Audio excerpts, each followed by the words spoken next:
मोदी ने कटरा नई दिल्ली ट्रेन को दिखाई हरी झंडी। माता वैष्णो देवी के भक्तों को कटरा तक सीधी ट्रेन का दिया तोहफा। श्री शक्ति एक्सप्रेस सुझाया नाम। बच्चों ने भी मोदी को ट्रेन से तिरंगा लहराकर दिया सम्मान। मोदी के साथ मौजूद रहे राज्यपाल एनएन वोरा, रेल मंत्री सदानंद गौड़ा और रेल राज्य मंत्री जितेंद्र सिंह। मुख्यमंत्री उमर अब्दुल्ला ने हरी झंडी दिखाते वक्त मोदी के साथ नहीं साझा किया मंच। आगे आने के लिए कहने के बावजूद स्टेज से नीचे ही रहे उमर अब्दुल्ला।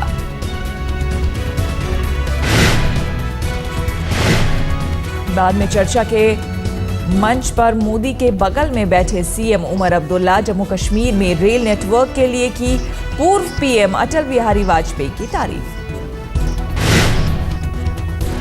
अटल बिहारी वाजपेयी साहब आए, उन्होंने इस प्रोजेक्ट को नेशनल प्रोजेक्ट का दर्जा दिया और आज हम इस मुकाम पे पहुंचे हैं कि जम्मू से लेके कटरा तक और बारामूला से लेके बानीहाल तक रेल की कनेक्टिविटी जो है वो मुमकिन बन चुकी है।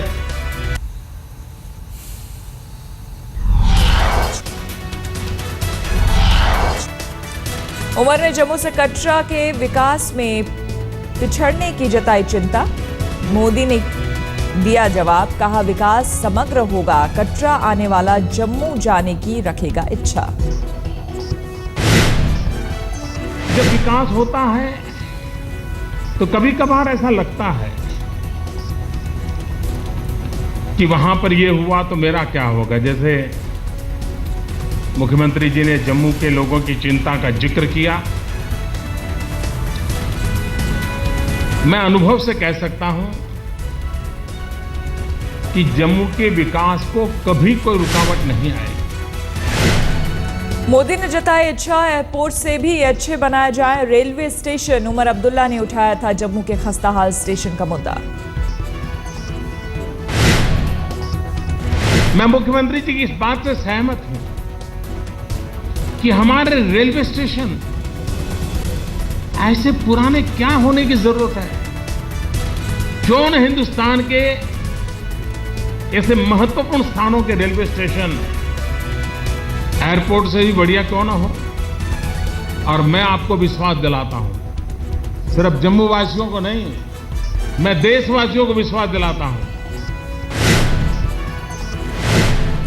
मोदी ने कहा रेल सुविधा के जरिए जम्मू कश्मीर में होगा पर्यावरण के अनुकूल विकास। कटरा के रेलवे स्टेशन को सोलर सुविधा संपन्न बनाने का दिया भरोसा।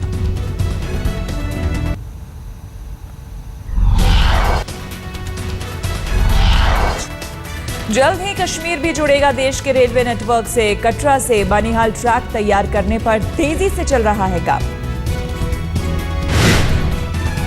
से कटरा वाला जो सेक्शन है ये बहुत डिफिकल्ट टेरेन है और इस पर रात दिन काम चल रहा है। इस टेरेन के बीच में दुनिया का सबसे ऊंचा ब्रिज चेनाब ब्रिज भी बन रहा है जो अपने आप एक इंजीनियरिंग मार्वल है। फिलहाल रेलवे के चार्ट में 3 ट्रेन चलेंगी दिल्ली से कटरा के बीच। जल्द ही बढ़ाई जाएगी रेलगाड़ियों की गिनती। श्री शक्ति एक्सप्रेस को हरी झंडी दिखाने के बाद श्रीनगर पहुंचे मोदी। दिन भर कश्मीर में ही रहेंगे प्रधानमंत्री। जवानों से मिलकर सुरक्षा के हालात का जायजा लेंगे प्रधानमंत्री। पीएम बनने के बाद मोदी का पहला कश्मीर दौरा।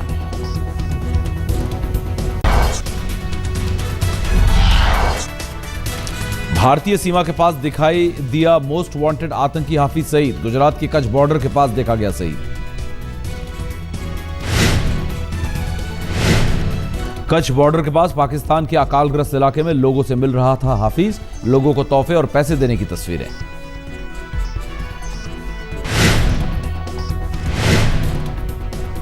आज तक के पास हाफिज सईद की एक्सक्लूसिव तस्वीरें। जमात उद दावा प्रमुख हैं हाफिज सईद।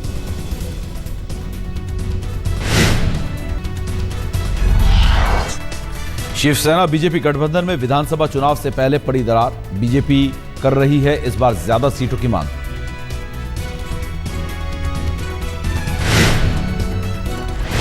बीजेपी के महाराष्ट्र अधिवेशन में वर्षा भोसले ने अकेले दम पर चुनाव लड़ने का ठोका दावा। कहा लोकसभा की तर्ज पर मिशन 145 का दिया जाए नारा। महाराष्ट्रात मोठ्या भावाचा दर्जा आम्ही तुम्हाला दिला, छोटा भाऊ म्हणून तुम्ही आम्हाला दाबून टाकण्याचा प्रयत्न आतापर्यंत केलात. महाराष्ट्रात तुम्ही बोनसाय करायला गेलात तर आता खपून नाही घेणार, हे भारतीय जनता पार्टीच्या कार्यकर्त्यांनी ठरवलेलं आहे. फेसबुक का भारत में होगा और अधिक विस्तार। प्रधानमंत्री नरेंद्र मोदी से की फेसबुक की सीईओ शेरिल सैंडबर्ग ने मुलाकात। पीएम ने फेसबुक पर लिखा, लाभकारी रही फेसबुक, सीईओ शेरिल सैंडबर्ग से मुलाकात।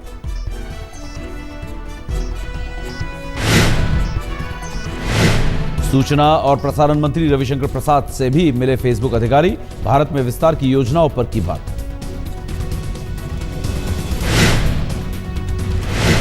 उत्तराखंड की प्रभारी मुख्यमंत्री इंदिरा हृदयेश का अजीबोगरीब बयान, चोरी की घटनाओं को रोकने के लिए लोगों को दी प्राइवेट गार्ड रखने की नसीहत।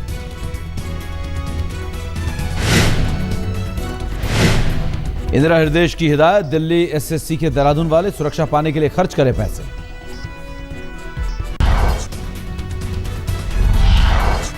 शिवसेना विधायक प्रकाश सावंत पर महिला को धमकाने का आरोप, खीरावाड़ी पुलिस थाने में दर्ज हुई एफआईआर।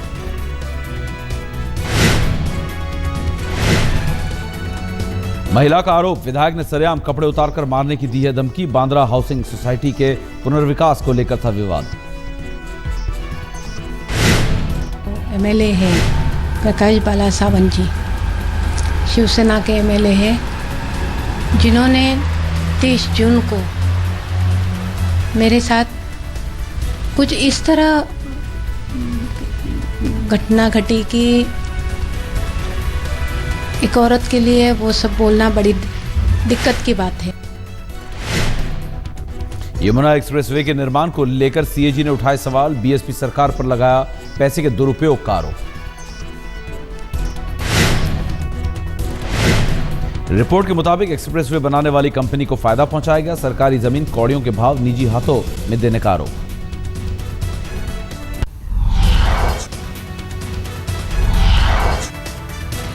महंगाई पर मोदी सरकार की माथापच्ची, दिल्ली में राज्यों के खाद्य मंत्रियों के साथ वित्त मंत्री जेटली और खाद्य आपूर्ति मंत्री पासवान की बैठक जारी। मॉनसून में कमी की सूरत में कीमतों पर लगाम लगाने की तैयारियों में चर्चा, पासवान ने कहा, जमाखोरी करने वाले कर रहे हैं राष्ट्रद्रोह जैसा अपराध।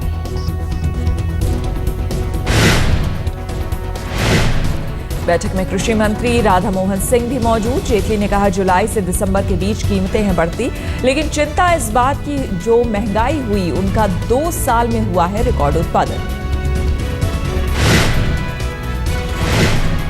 मध्य प्रदेश के खाद्य मंत्री विजय शाह का बयान, आलू प्याज के जमाखोरों पर कार्रवाई के लिए हफ्ते भर में बना लिए जाएंगे नए नियम।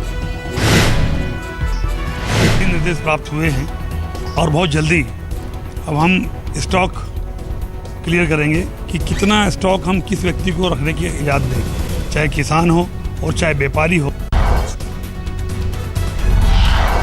दिल्ली से सटी यूपी के इंदिरापुरम में बदमाशों ने किया पुलिस पर हमला, वाहन चेकिंग के लिए रोकने पर किया हमला।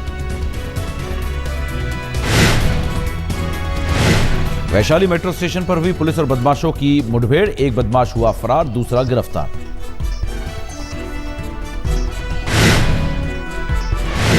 सादिक और मिंटू नाम के बदमाश थे बाइक पर सवार, पुलिस वालों के चेकिंग के लिए रोके जाने पर किया तमंचे से पुलिस पर हमला।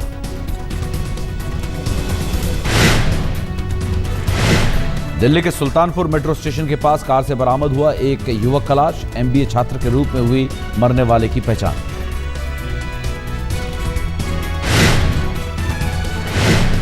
तेईस साल के युवक सनी की हत्या के आरोप में गिरफ्तारी, आपसी रंजिश को बताया जा रहा है मामला।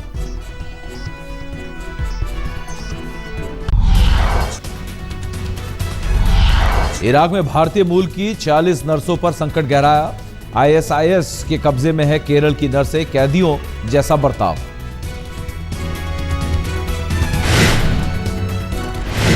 नर्सों के परिजनों का दावा, आईएसआईएस के आतंकियों ने नर्सों को तिकरित के अगवा कर मौसूल में रखा।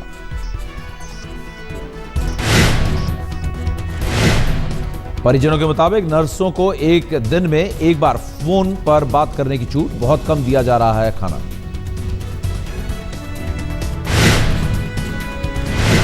एक अंधेरे कमरे में बंद करके रखी गई हैं सभी नर्सें। कमरे में रोशनी का कोई बंदोबस्त नहीं।